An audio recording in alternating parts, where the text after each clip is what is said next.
Hello everyone, welcome back. तो इस lecture में हम लोग डिस्कस करेंगे कि एक फ्री पार्टिकल के लिए अलग अलग डिग्री ऑफ फ्रीडम के लिए उसकी हम माइक्रो स्टेट्स कैसे निकालते हैं, शार्प माइक्रो स्टेट कैसे निकालते हैं, एक रेंज के लिए माइक्रो स्टेट कैसे निकालते हैं, एनर्जी रेंज के लिए, मोमेंट के लिए, उसके बाद हम डेंसिटी ऑफ स्टेट की बात करेंगे, है ना। इसके पहले तक हम ये देख चुके हैं कि फेज स्पेस सेल क्या होता है, number of phase space cell किस तरह से निकाले जाते हैं, या माइक्रो स्टेट कैसे निकाले जाते हैं, वो हम देख चुके हैं। तो उसके आगे मैं कंटिन्यू कर रहा हूँ। उसके पहले का लेक्चर अगर आप लोगों ने नहीं देखा है तो वो ज़रूर देख लेना, क्योंकि उसके बिना फिर ये समझ आएगा नहीं। तो मैं एक पार्टिकल कंसिडर कर रहा हूँ, फ्री पार्टिकल है जो कि मूव कर रहा है ना, जिसका मास m है और जो वन डायमेंशनल एक रीजन के अंदर मूव कर रहा है, जिसकी लेंथ है l। ठीक है, जिसकी लेंथ है l। तो मैं यहाँ कंसिडर कर रहा हूँ, एक मिनट रुकना भाई, हाँ मैं यहाँ कंसिडर कर रहा हूँ, late consider a free particle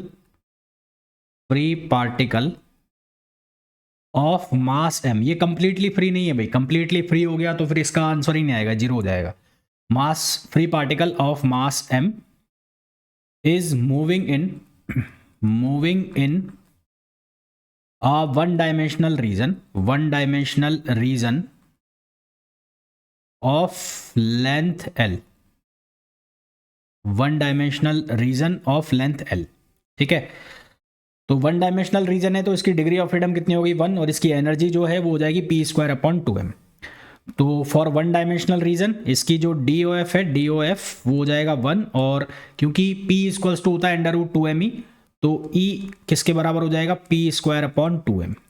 E मतलब एनर्जी जो है वो किसके बराबर हो जाएगी, E²/2m।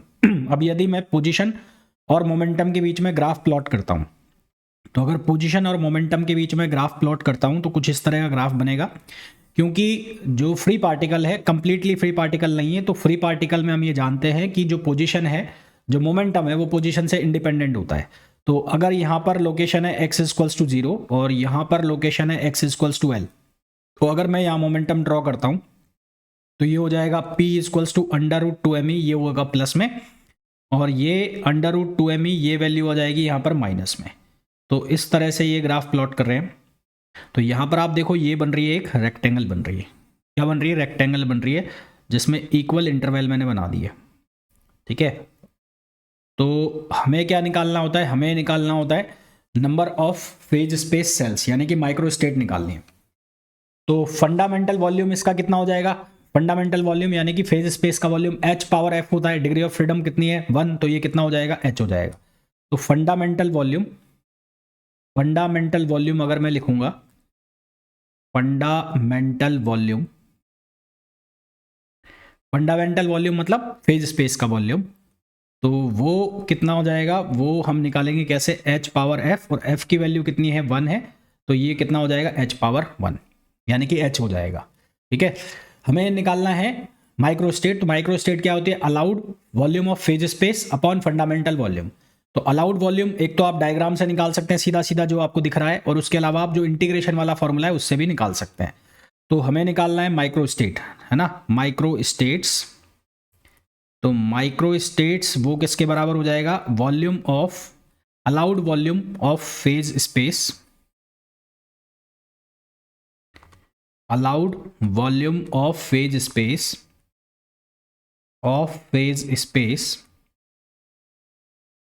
अपॉन ये किसके बराबर हो जाएगा, फंडामेंटल वॉल्यूम।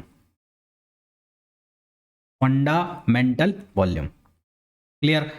अब देखो भाई, तो माइक्रो स्टेट को मैं लिख रहा हूँ ओमेगा से, इसको आप W से भी लिख सकते हो, जिसको हम थर्मोडायनेमिक प्रोबेबिलिटी भी कहते हैं। मैंने आपको बताया था कि एग्जैक्टली वो थर्मोडायनेमिक प्रोबेबिलिटी नहीं होता है, क्योंकि प्रोबेबिलिटी नंबर्स में आता है, उसकी वैल्यू 3, 4, 5 ऐसे भी जाती है। तो अलाउड वॉल्यूम इस डायग्राम से देखने पर आपको दिख रहा है कि यहाँ से यहाँ तक की जो टोटल डिस्टेंस है वो हो जाएगी 2p, और लेंथ हो जाएगा l।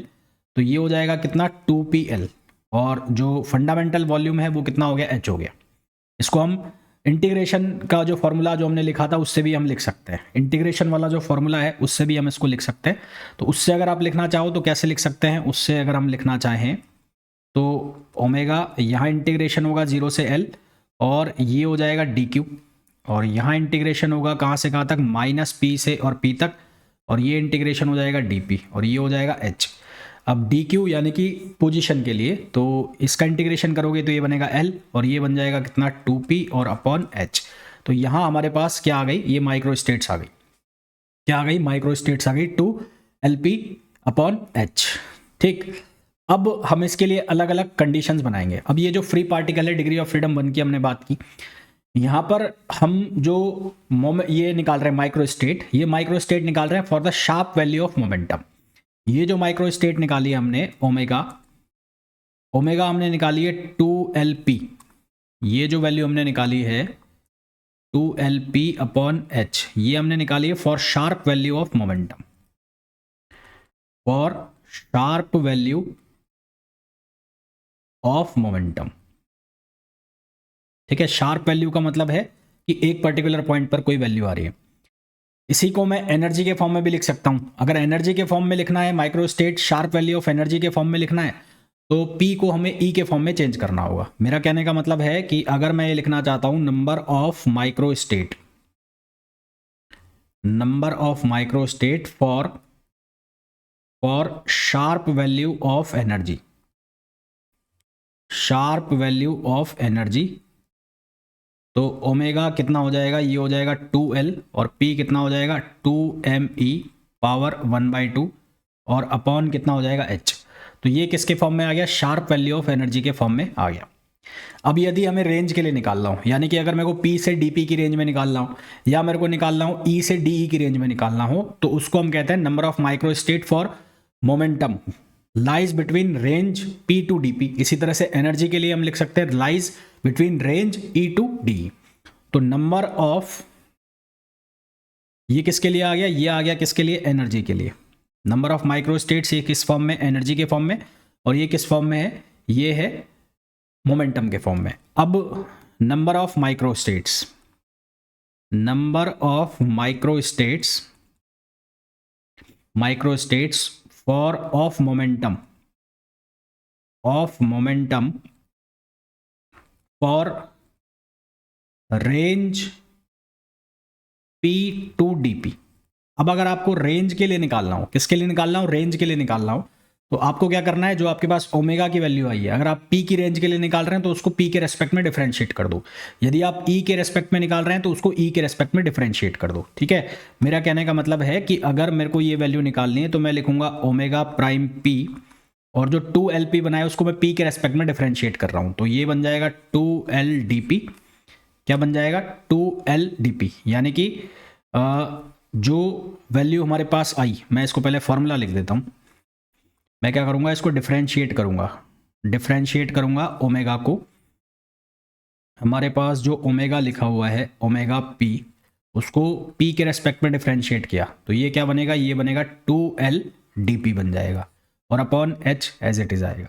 तो ये आ गया, क्या आ गया, number of micro state of momentum for range P to DP। इसी तरह से अगर मेरे को निकालना है number of micro state of energy for range E to DE, रेंज में मेरे को नंबर ऑफ माइक्रो स्टेट्स निकालना है। तो ये आप कैसे निकालोगे, यहां लिख दिया हमने ओमेगा प्राइम, ये हो गया E। फिर यहाँ पर क्या लिखा जाएगा, ये लिखा जाएगा ओमेगा E अपॉन DE, ये लिखा जाएगा। तो यहाँ से जब इसको डिफरेंशिएट करोगे E वाले को, तो E वाले को डिफरेंशिएट करोगे तो 2m पावर 1/2, ये तो एज इट इज रहेगा, E का डिफरेंशिएशन होगा तो बनेगा क्या हमारे पास बनेगा L/h 2m power 1/2, L/h 2m power 1/2, E power minus 1/2 और DE, E पावर माइनस 1/2 और DE, E पावर माइनस 1/2 और DE, ये हमारे पास फॉर्मूला बनेगा। ठीक है, ये हमारे पास फॉर्मूला बनेगा। एक मिनट रुकना भाई,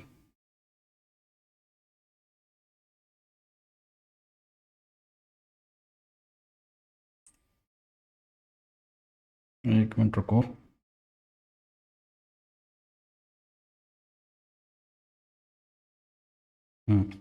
ठीक है, तो ये हमारे पास फॉर्मूला बन गया, number of micro state for energy for range E to D।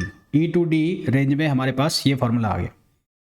अब डेंसिटी ऑफ स्टेट करके एक टर्म आएगा, density of state. Density of state का मतलब होगा number of energy states per unit energy interval.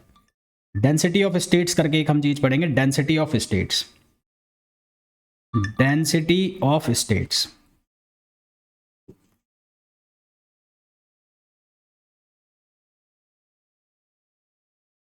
Density of states क्या होगा, ये होगा number of, density of states होगा number of energy states, energy states per unit energy, per unit energy interval, per unit energy interval. ठीक है, और इसको हम कैसे शो करेंगे, हमने जो निकाला वैल्यू कौन सी, ओमेगा प्राइम ई की, इसको मैंने लिखा जी ई और डी ई। तो अगर मैं फ्री पार्टिकल के लिए बात कर रहा हूं तो वन डायमेंशनल के लिए फॉर 1D का जो हमने फॉर्मूला लिखा वो ओमेगा प्राइम ई का क्या फॉर्मूला बना, L अपॉन एच। ये फॉर्मूला हमारे पास बना L upon H 2m power 1/2, और ये बना e पावर -1/2, e पावर -1/2 और d। तो फॉर्मूला हमारे पास क्या बन गया, ये बन गया, ये बन गया। यहाँ से इसको जी डी लिख लो, शायद ये मिट गया यहाँ पर। तो जी ई और ये हो गया डी ई। तो ये वैल्यू जो है हमारे पास जी ई, ये वैल्यू क्या आई, L अपॉन एच, ये बन गया 2m पावर 1/2 e पावर -1/2। ये जो वैल्यू कहलाएगी ये कहलाएगी डेंसिटी ऑफ स्टेट्स। क्या मेरी बात समझ में आ गई यहाँ तक? ये जो वैल्यू कहलाएगी ये कहलाएगी डेंसिटी ऑफ स्टेट्स। ठीक है, ये तो किसके लिए हो गया, 1D के लिए हो गया। तो ये क्या कहलाएगा, डेंसिटी ऑफ स्टेट्स। यहाँ तक बात क्लियर है सभी को? डेंसिटी ऑफ स्टेट्स तक मेरे हिसाब से सबको क्लियर हो गया होगा। अब फ्री पार्टिकल, अब मैं बात करूंगा फोटोन के लिए, रेडिएशन पार्टिकल के लिए बात करूंगा, और उसकी भी वन डायमेंशन में मैं बात करूंगा।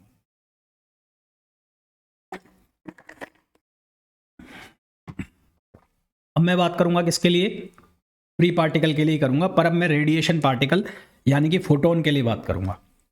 तो अब मैं बात कर रहा हूं फ्री पार्टिकल की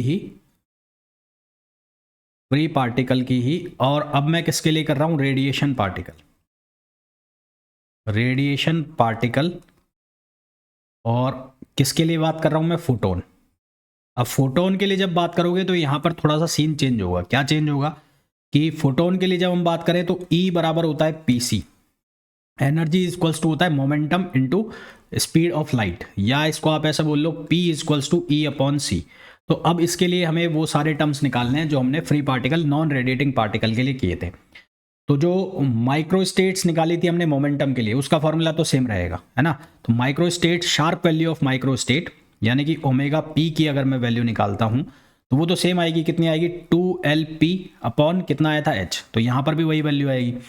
अगर मैं उसको एनर्जी के लिए निकालता हूँ, मेरे हिसाब से ये जो टर्मिनोलॉजीज है आप लोगों को पता लग गई होगी, तो ये बताने की बार बार ज़रूरत नहीं पड़नी चाहिए।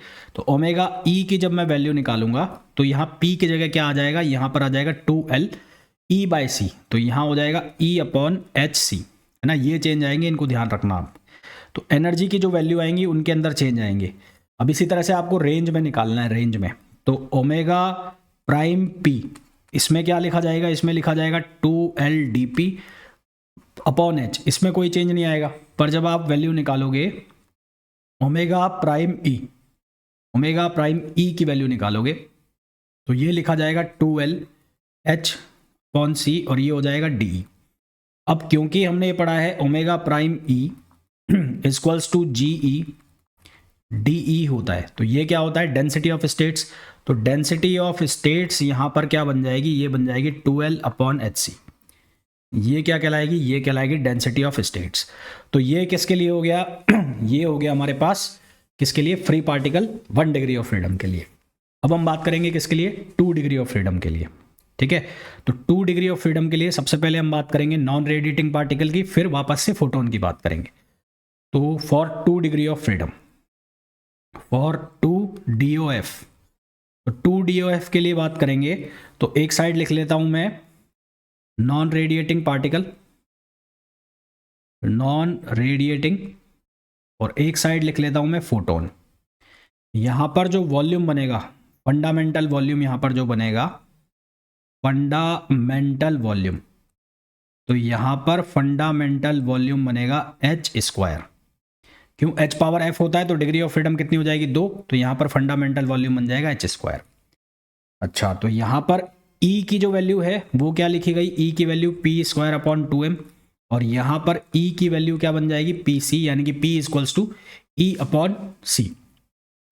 अब यहां पर 2 डायमेंशनल के लिए p है, तो यहां पर क्या बन रहा होगा, सर्किल बन रहा होगा, सर्किल क्या बन रहा होगा, सर्किल बन रहा होगा, एक सर्किल बन रहा होगा जिसकी रेडियस क्या हो जाएगी, ये x है ये y है, तो इसकी रेडियस कितनी हो गई है, रेडियस हो गई p, यानी कि px² + py² = p², है ना, p², तो इसकी रेडियस कितनी हो गई, p हो गई है। तो यहां पर जब आप वॉल्यूम निकालेंगे, वॉल्यूम, अलाउड वॉल्यूम जब यहां पर निकालोगे, अलाउड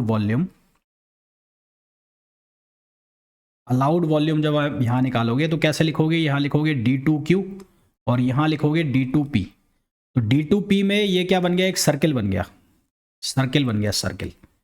और सर्किल का जो एरिया है वो कितना हो जाएगा, सर्किल का एरिया हो जाएगा πr², जिसकी रेडियस कितनी हो जाएगी, p हो जाएगी, विद रेडियस कितनी हो जाएगी, p। और इसको मैं क्या लिख दूंगा, इसको लिख दूंगा मैं a, इसको मैं क्या लिख दूंगा a, तो ये हो गया a, और ये क्या हो जाएगा, ये हो जाएगा πp², ये कितना हो जाएगा πp²। ठीक है, p की वैल्यू हमारे पास है, p की वैल्यू कितनी है, p की वैल्यू मैं यहां रख देता हूं, ये फोटोन वाली भी करेंगे। तो हमारे पास अलाउड वॉल्यूम मैं निकाल रहा हूं, अलाउड वॉल्यूम, तो ये कितना हो जाएगा a, और ये हो जाएगा πp²। p की जो वैल्यू है वो कितनी हो गई 2me, p की वैल्यू कितनी हो गई, p की वैल्यू हमारे पास हो जाएगी √2me है, p की वैल्यू p² के रख रहे हैं तो वो कितनी हो जाएगी 2me हो जाएगी, सिर्फ कितनी हो जाएगी 2me। तो यहां से हमारे पास इसको हम लिख लेंगे कितनी, 2me, ये वैल्यू हो जाएगी। अब हमें क्या निकालना है, हमें निकालना है माइक्रोस्टेट शार्प वॉल्यूम के लिए।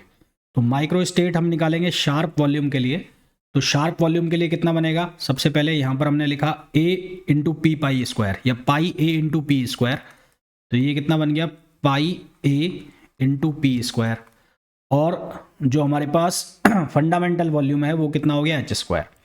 इसी तरह से हम एनर्जी की शार्प वैल्यू के लिए निकालेंगे, तो यहाँ पर p² की वैल्यू आप डाल देंगे बस, तो πa, और यहाँ पर कितना हो जाएगा, ये हो जाएगा 2me, और ये कितना हो गया h²।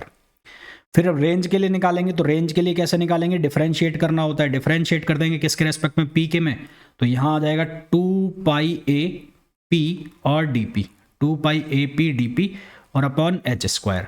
ये किसके रेस्पेक्ट में आ गया, ये एनर्जी की रेंज के रेस्पेक्ट, मोमेंटम की रेंज के रेस्पेक्ट में आ गया। इसी तरह से अगर हम निकालेंगे किसके लिए, हम निकालेंगे एनर्जी के लिए, तो एनर्जी के लिए क्या लिखोगे, एनर्जी के लिए आपको डिफरेंशिएट करना पड़ेगा किसे, इसको, इस वाले एक्सप्रेशन को। तो यहां बन जाएगा 2πamd, यहां पर बन जाएगा 2πmade और अपॉन h²। अब अगर हमें एनर्जी की डेंसिटी स्टेट निकालनी है, डेंसिटी स्टेट्स निकालनी है, नंबर ऑफ डेंसिटी निकालना है, डेंसिटी स्टेट्स, तो ये जो फॉर्मूला है ये किसके इक्वल है, ये इक्वल है GE और किसके इक्वल DE।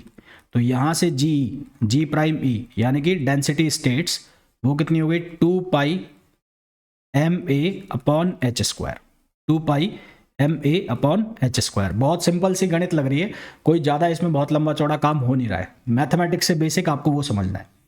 अब अगर हम बात करें किसकी, फोटोन की, तो फोटोन के लिए एनर्जी की वैल्यू चेंज हो गई है।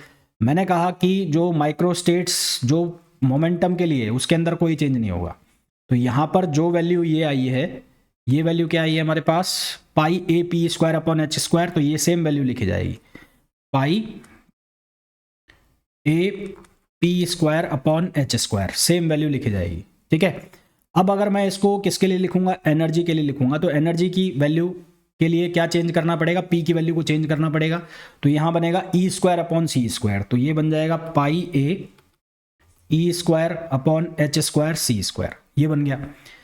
फिर उसके बाद एक रेंज के लिए निकालोगे, रेंज के लिए निकालोगे यानी कि ये करा आपने, तो यहाँ पर ये कितना बनेगा, अब यहाँ पर भी कोई चेंज नहीं आएगा, तो यहाँ पर बनेगा 2 pi A D P upon H square, ये वैल्यू हो गई। और अगर हम निकालेंगे किसके लिए, एनर्जी की रेंज के लिए, तो एनर्जी की रेंज के लिए क्या बनेगा, हमारे पास जो वैल्यू आई थी पाई ए ई स्क्वायर में बन गया था, तो यहाँ पर बन जाएगा 2ED, ठीक है।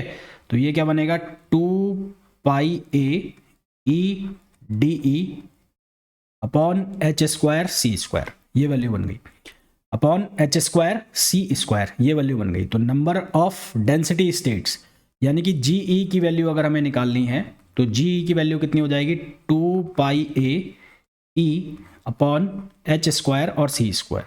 तो मेरे हिसाब से बहुत इजीली आप लोग समझ पा रहे होंगे कि मैं कर क्या रहा हूँ यहाँ पर, है ना, बहुत आसानी से समझ में आ रहा होगा। सिमिलरली हम वैल्यू निकाल सकते हैं किसके लिए, 3 डिग्री ऑफ फ्रीडम के लिए। तो 3 डिग्री ऑफ फ्रीडम के लिए अगर मैं निकालना चाहूँ 3D के लिए, तो फॉर 3 डायमेंशन सेम कहानी है।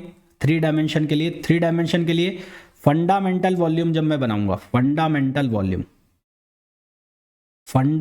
वॉल्यूम जब हम बनाएंगे 3 डायमेंशन के लिए, तो वो हो जाएगा h3, कितना हो जाएगा h3 हो जाएगा। और अब अगर हम बात करें किसके लिए, फ्री पार्टिकल के लिए, तो उसके लिए अलाउड वॉल्यूम निकालें, अलाउड वॉल्यूम। तो अलाउड वॉल्यूम में अब क्या लिखा जाएगा, अब लिखा जाएगा d³ Q और यहां लिखा जाएगा d³ P। अब ये जो P है, ये वाला P, ये बनाएगा स्पेयर, ये बनाएगा स्पेयर। तो यहां पर जब अलाउड वॉल्यूम लिखोगे, ये मेन बस आपको शेप में वॉल्यूम और एरिया निकालना ही है, बाकी तो सब सिंपल कहानी है, बाकी में ऐसा कुछ है ही नहीं इसमें। अलाउड वॉल्यूम जब आप निकालोगे तो यहाँ तो बन जाएगा, इसको मैंने लिख दिया V, तो इसको तो V लिख रहा हूँ मैं, और ये क्या हो जाएगा, ये हो जाएगा 4/3 पाई, और ये क्या हो जाएगा P³, 4/3 पाई P³, ये हो जाएगा। अगर मेरे को माइक्रो स्टेट्स निकालनी है तो ओमेगा P, ये किसके बराबर होगा, अलाउड वॉल्यूम, तो ये हो जाएगा 4/3 पाई V P³, और ये कितना हो गया h³, ये कितना हो गया h³ हो गया।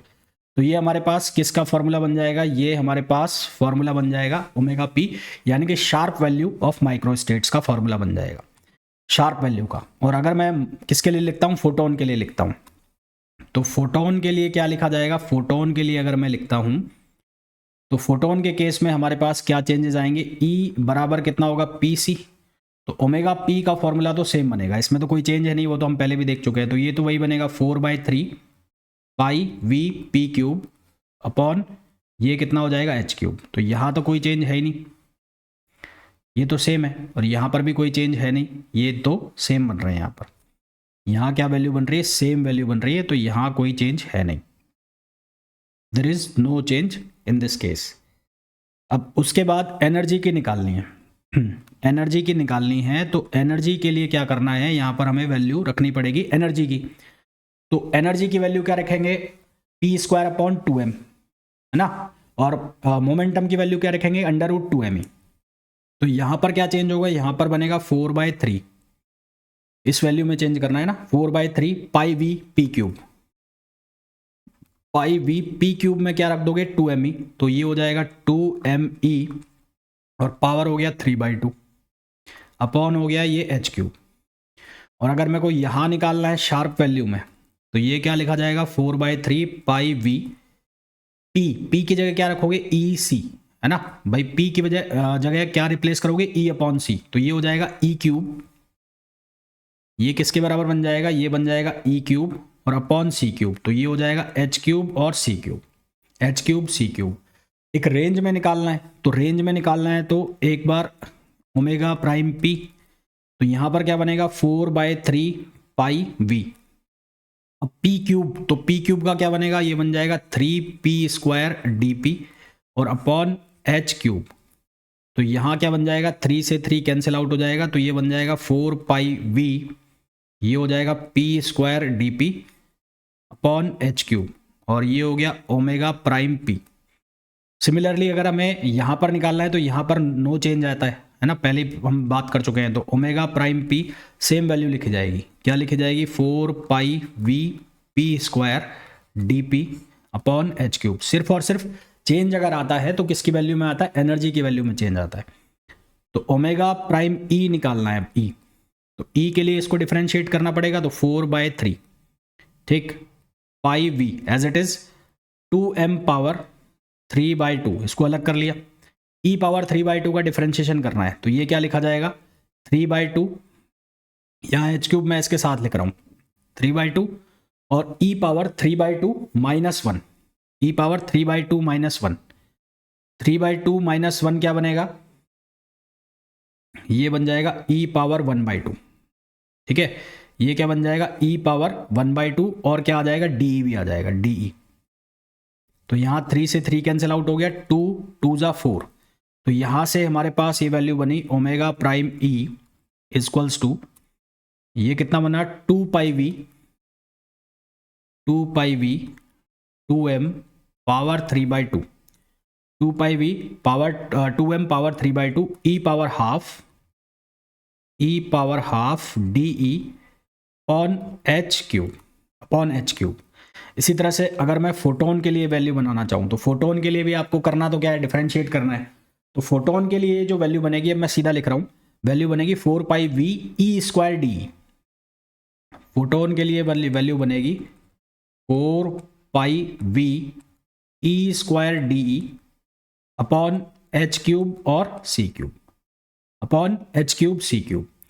डेंसिटी ऑफ स्टेट्स यहां से निकालेंगे, तो डेंसिटी ऑफ स्टेट्स सीधा सीधा हमें दिख रहा है कि क्या डेंसिटी ऑफ स्टेट का फॉर्मूला बनेगा, ठीक है। तो डेंसिटी ऑफ स्टेट्स अगर मैं यहां से लिखता हूं, तो डेंसिटी ऑफ स्टेट्स हमें दिख रहा है, क्या फॉर्मूला बन रहा है, 2 पाई वी, ये बन रहा है 2m 3/2 e 1/2 upon H cube, और यहां पर जो डेंसिटी ऑफ स्टेट्स का फॉर्मूला बन रहा है वो बन रहा है 4 pi V E square upon H cube C cube.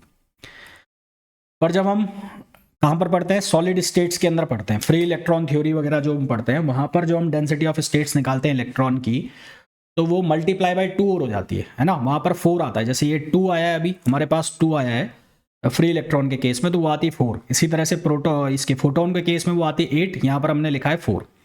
तो वो कैसे आती है, ये एक इलेक्ट्रॉन के लिए आया है, ये पर इलेक्ट्रॉन, ये हमारे पास जो आया है ये पर इलेक्ट्रॉन के लिए आया है। और अगर मैं इसको 2 से मल्टीप्लाई कर दूं तो फोटोन के लिए इलेक्ट्रिक फील्ड अलग होगा, मैग्नेटिक फील्ड अलग होगा, दोनों परपेंडिकुलर डायरेक्शन में रेडिएट करेंगे, तो ये किससे मल्टीप्लाई हो जाएगा, 2 से मल्टीप्लाई हो जाएगा। तो अगर मैं दोनों इलेक्ट्रॉन के लिए बात करूं तो फॉर इलेक्ट्रॉन यहां पर हम स्पिन डीजेनरेसी यूज करेंगे, क्या यूज करेंगे, स्पिन डीजेनरेसी। तो s इक्वल्स टू 1/2, तो मैं यहां पर एक नंबर इंट्रोड्यूस कर रहा हूं, gs इक्वल्स टू 2। तो ये स्पिन डीजेनरेसी के लिए, स्पिन डीजेनरेसी के लिए यूज करेंगे, तो हम यहाँ पर फॉर्मूला में जीएस से इसको मल्टीप्लाई कर देंगे, किससे मल्टीप्लाई कर देंगे, जीएस से। तो ये फॉर्मूला हमारा बन जाएगा G prime E GS 2 pi V, ये 2m पावर 3/2 e 1/2 और अपॉन एच क्यूब। सेम कहानी यहाँ पर होगी, यहाँ पर इलेक्ट्रोमैग्नेटिक रेडिएशन हो रहा है, तो मैं यहाँ पर इंट्रोड्यूस करा दूंगा G prime E G I into 4 pi V E square upon H cube C cube, और ये जी आई की वैल्यू कितनी होगी, 2 for E M radiation, for E M radiation. E M radiation का मतलब इलेक्ट्रोमैग्नेटिक रेडिएशन। तो वो exact वही आंसर आ जाएगा जो हम कहाँ पर पढ़ते हैं, जो हम पढ़ते हैं जब हम सॉलिड स्टेट्स फिजिक्स पढ़ते हैं तो उसके अंदर भी पढ़ते हैं। तो अब हमने ये 1 डायमेंशन 2 डायमेंशन 3 डायमेंशन के अंदर अलग अलग फॉर्मूला हमने देख लिए, किसके, number of density of states के, शार्प वैल्यू ऑफ मोमेंटम की माइक्रो स्टेट, एनर्जी के लिए शार्प वैल्यू माइक्रो स्टेट की, फिर रेंज में वो सब वैल्यू हमने निकाल ली।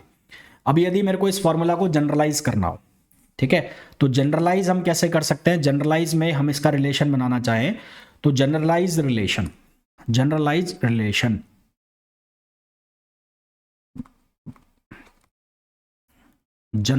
रिलेशन। तो जनरलाइज्ड रिलेशन के लिए मैंने क्या लिखा, हमारे पास जो फॉर्मूला आया E equals to C P आया था, तो मैं उसको जनरलाइज कर रहा हूं। तो मैं यहाँ लिख रहा हूँ E equals to A P power S. यहाँ A एक कांस्टेंट है, A जो है वो एक कांस्टेंट है। इस A की वैल्यू C है, कब? जब हम ले रहे हैं फोटोन। और इस A की वैल्यू क्या है? 2m है। जब हम क्या ले रहे हैं? जब हम ले रहे हैं 1/2m है, जब हम ले रहे हैं नॉन रेडिएटिंग पार्टिकल। 1/2m है जब हम क्या ले रहे हैं? Non radiating particle. Non radiating particle भाई वही तो होता है ना, E बराबर p²/2m। तो नॉन रेडिएटिंग पार्टिकल ले रहे हैं जब इसकी वैल्यू क्या है? इसकी वैल्यू है 1/2m है। ये लिखा हुआ है s। तो s क्या है? s है एक स्केलर।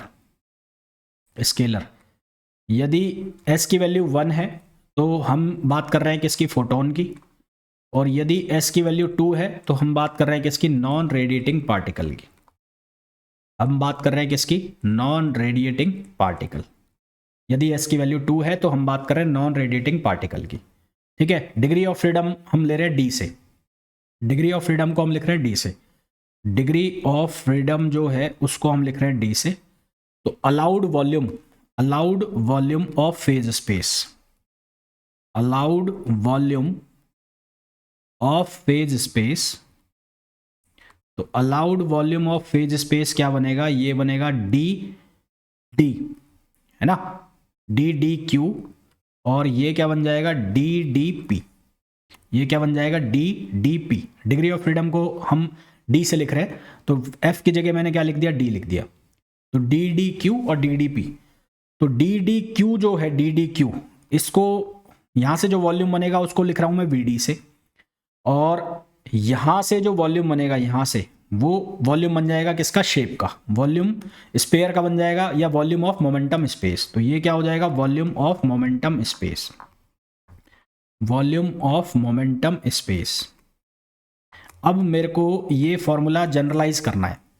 जनरलाइज करना है तो उसके लिए मैं क्या करूंगा? एनालॉगी का यूज करूंगा। किसका यूज करूंगा? एनालॉगी का। एनालॉगी का यूज कैसे करेंगे? देखो, मैं अगर निकालना चाहता हूं volume of 3 dimensional sphere, volume of 3D sphere, तो 3D स्पेयर का वॉल्यूम कितना होगा? 4/3 पाई आर क्यूब, है ना। उसका वॉल्यूम कितना होता है? 4/3 पाई आर क्यूब। तो इस 4/3 पाई आर क्यूब को मैं ऐसे सेट कर सकता हूं, पाई √ पाई, यहां लिख दिया पाई, यहां आर क्यूब, ये 3 एज इट इज है, यहां लिख दिया 1/2 और यहां लिख दिया √ पाई। ऐसा कर सकते हैं? बिल्कुल कर सकते हैं ऐसा। तो ये जो है ये वॉल्यूम, इसको फिर हम ऐसे भी लिख सकते हैं, पाई पावर 3/2, ये हो गया R cube, pi power 3/2 R cube. और ये क्या बन गया? ये बन गया फैक्टोरियल 3/2। ये क्या बन गया? फैक्टोरियल 3/2। फैक्टोरियल 3/2 को ओपन करोगे तो 3/2, 1/2 और 1/2 फैक्टोरियल। 1/2 फैक्टोरियल कितना होता है? √ पाई के बराबर होता है, इसलिए हमने ये लिख दिया। ठीक है, इसलिए हमने ऐसा इसको लिख दिया। तो ये बन गया। अब इसको अगर मैं डी डायमेंशन के स्पेयर के लिए बनाऊं तो volume of D dimension sphere,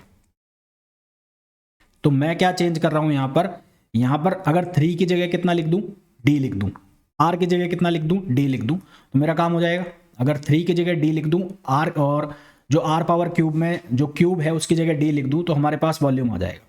तो वॉल्यूम कितना बन जाएगा? ये बन जाएगा, यहाँ मैंने पाई 3 की जगह लिख दिया d/2, तो ये हो गया d/2। आर की जगह मैंने लिख दिया d, और यहाँ पर ये कितना हो गया? 3/2। और ये इसका क्या आ गया? 3 की जगह हम लिख रहे हैं ना, तो 3 की जगह क्या आ गया? d आ गया। तो ये क्या आ गया? d/2। तो ये volume of D dimensional sphere बना लिया। तो ये मैंने क्यों बनाया है? ये मैंने इसलिए बनाया है क्योंकि यहाँ पर हमें वॉल्यूम ऑफ मोमेंटम स्पेस चाहिएगा। तो ये तो आया है किसके लिए? सॉलिड स्पेयर के लिए। इसी तरह से स्पेरिकल शेयर के लिए, स्पेरिकल शेल के लिए भी हम निकाल सकते हैं। तो स्पेरिकल शेल का जब हम निकालेंगे, similarly volume of spherical shell, volume of spherical shell, spherical shell का जब लिखेंगे तो वो बनेगा हमारे पास, देखो बनता क्या है? 4πr² dr, 4πr² dr बनता है। तो वहां से मैं बना रहा हूं, तो ये बनेगा 2πd/2 r d-1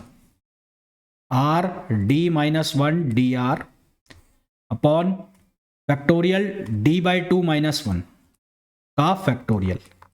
ये हमारे पास वॉल्यूम स्फेरिकल शेल का बन जाएगा जब हम स्फेरिकल शेल का बनाने जाएंगे। ये हमने जनरलाइज कर लिया। अब इस जनरलाइज से हम फॉर्मूला निकाल सकते हैं। तो अब मेरे को शार्प वैल्यू निकालनी है किसकी, मोमेंटम की, और शार्प वैल्यू निकालनी है किसकी, एनर्जी की। तो कैसे लिखोगे, तो sharp value of momentum microstates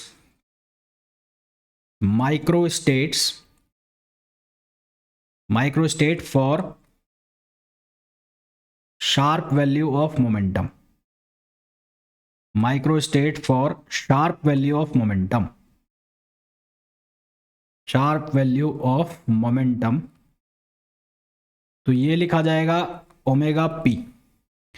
volume हम निकाल चुके हैं। वॉल्यूम कितना है, वॉल्यूम आया हमारे पास pi D by two, pi power D by two, और ये बना है आर पावर डी। ये कितना बना है, आर पावर डी। तो आर की जगह यहाँ कितना हो जाएगा, पी हो जाएगा। आर की जगह कितना हो जाएगा, पी पावर डी। और वॉल्यूम मोमेंटम उसका चाहिए, पोजीशन का भी चाहिए, तो पोजीशन स्पेस का वॉल्यूम कितना था, वी डी।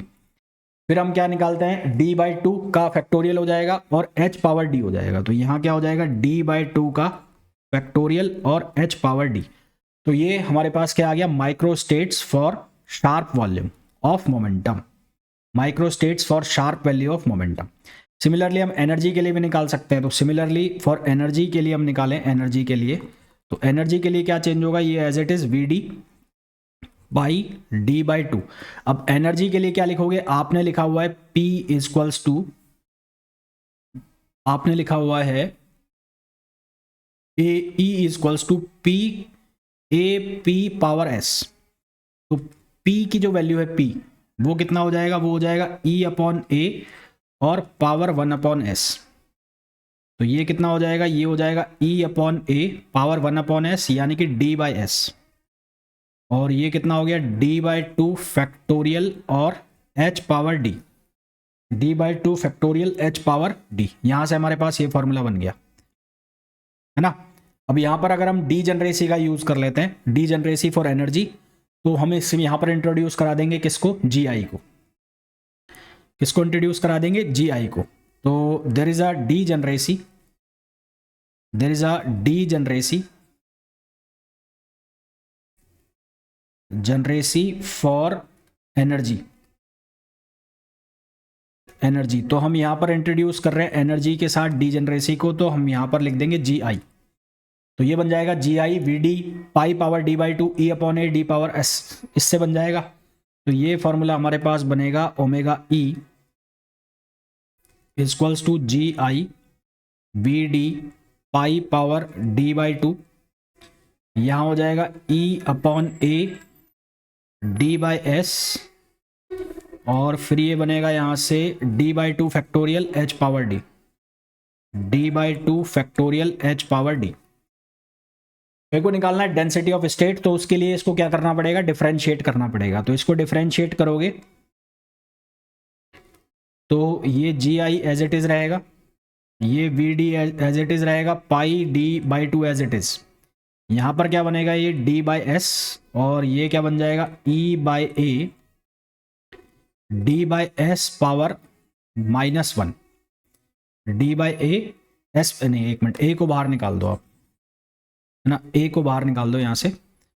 तो 1 upon A D upon S, अब करो इसको D अपॉन एस, और ये E D upon S -1 DE upon, ये कितना हो जाएगा, D बाई टू फैक्टोरियल, और ये हो जाएगा H पावर D। क्या हो जाएगा, H पावर D। तो अब यहाँ से आपको डेंसिटी निकालनी है, डेंसिटी स्टेट्स, है ना, डेंसिटी ऑफ स्टेट निकालना है। तो GE करके निकाल लो। तो डेंसिटी ऑफ स्टेट्स जो आएगी, डेंसिटी ऑफ स्टेट्स यानी कि GE, उसकी वैल्यू कितनी दिख रही है आपको, उसकी वैल्यू दिख रही है आपको GI VD pi D by to 1 upon A D by S, फिर ये हो गया E D upon S -1 upon, ये हो गया D बाई टू फैक्टोरियल, और ये हो गया H पावर D, और मल्टीप्लाई कर दो किससे, D बाई एस से। तो ये क्या आ गया, डेंसिटी ऑफ स्टेट्स आ गया। ये क्या आ गया, डेंसिटी ऑफ स्टेट्स। और यहाँ से मेरे को दिख रहा है कि जो डेंसिटी ऑफ स्टेट्स है वो प्रोपोर्शनल हो गया किसके, E power D by S minus one, E power D by S minus one. अब यहाँ से देखते जाओ, देखो तो फॉर फ्री पार्टिकल के लिए आप निकालते हो वन डायमेंशनल के लिए निकालते हो, और नॉन रेडिएटिंग के लिए बात कर रहे हैं, नॉन रेडिएटिंग के लिए बात कर रहे हैं। तो वन डायमेंशनल के लिए डी की वैल्यू कितनी हो गई, 1 हो गई, ठीक है, डी की लिए वैल्यू कितनी हो गई, 1 हो गई। और नॉन रेडिएटिंग के लिए एस की वैल्यू कितनी आ रही थी, एस की वैल्यू हमने लिखी थी कितनी, नॉन रेडिएटिंग पार्टिकल के लिए एस की वैल्यू कितनी थी, 2। तो एस की वैल्यू कितनी हो गई, 2। तो अब देखो फॉर्मूले में वैल्यू रखो, हमें डेंसिटी ऑफ स्टेट निकालना है जीई। तो जीई किसके प्रोपोर्शनल है, जीई प्रोपोर्शनल है E power D by S minus 1। तो डी की वैल्यू ई पावर है ना, तो ये कितना हो गया, ई पावर डी की वैल्यू 1, एस की वैल्यू 2 माइनस 1, तो कितना हो गया, यहाँ हो गया GE proportional to E power minus 1/2, और यही हमने निकाला भी था। इसी तरह से अगर 2 डायमेंशन के लिए लिखें, 2 डायमेंशन के लिए लिखें, तो 2 डायमेंशन के लिए डी की वैल्यू 1 है, 2 हो जाएगी, और एस की वैल्यू कितनी हो जाएगी, 2। तो जी ई प्रोपोर्शनल टू ई पावर ये हो जाएगा 2/2 माइनस 1, यानी कि जी ई प्रोपोर्शनल टू ई पावर 0। और हमने जब इसको कहाँ पर पढ़ा है, हमने सॉलिड स्टेट फिजिक्स के अंदर पढ़ा है इसको, फ्री इलेक्ट्रॉन थ्योरी को, वहाँ पर भी हमने यही सब फॉर्मूला पढ़े हैं, है ना। तो आप रिलेट कर पा रहे होगे कि हमारे आंसर किस तरह से आ रहे हैं। इसी तरह से आप 3 डायमेंशन में पढ़ोगे, 3 डायमेंशन में पढ़ोगे तो डी की वैल्यू कितनी हो गई, 3, और एस की वैल्यू कितनी हो गई, 2। तो यहाँ से बनेगा जी ई, ये प्रोपोर्शनल टू ये हो जाएगा ई पावर 3/2 माइनस 1। तो यहाँ से जी ई प्रोपोर्शनल आ गया कितने, ई पावर 1/2 के, इसके प्रोपोर्शनल आ गया ई पावर 1/2 के। तो यही ऑब्जेक्टिव क्वेश्चन बनते हैं, सीधे सीधे यही पूछे जाते हैं, है ना। तो मेरे हिसाब से पूरा कॉन्सेप्ट आपको बहुत अच्छे से बेहतरीन तरीके से समझ आ गया होगा, मैथमेटिक्स है पूरा, और इसके पहले वाली चीज़ें आपको समझ में आती है, तो इसको समझने में, मेरे समझ में कोई दिक्कत आपको नहीं हुई होगी। तो इस लेक्चर में इतना ही, मिलते हैं नेक्स्ट वीडियो में। Till then thank you, bye bye.